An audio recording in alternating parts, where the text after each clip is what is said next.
అందరి చేత తృణీకరించబడే జక్కయ్య. అందరూ కూడా దూషించారు పాపాత్ముడని. కానీ ఆ సమయంలో జక్కయ్య ఏం ఆలోచించుకున్నాడు? ఆయన వస్తున్నారని తెలుసుకుని ఆయన కోసం ఆశపడ్డాడు. తనున్న స్థితిని కూడా మర్చిపోయాడు.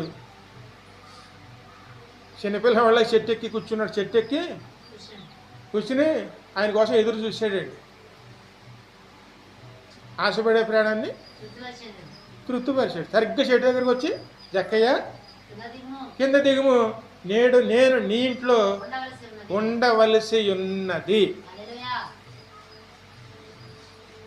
అందరూ ఏమనుకున్నారు? ఆయన్ని పాపాత్ముడు, ఆయన ఇంటికి వెళ్ళి ఉంటానంటున్నాడు ఏంటి, మనం అంత దూరం నుంచి మనం వెంబడిస్తున్నాం, మరి మన ఇంట్లో ఉంటానన్నా ఆయన ఇంట్లో ఉన్నాడేంటి,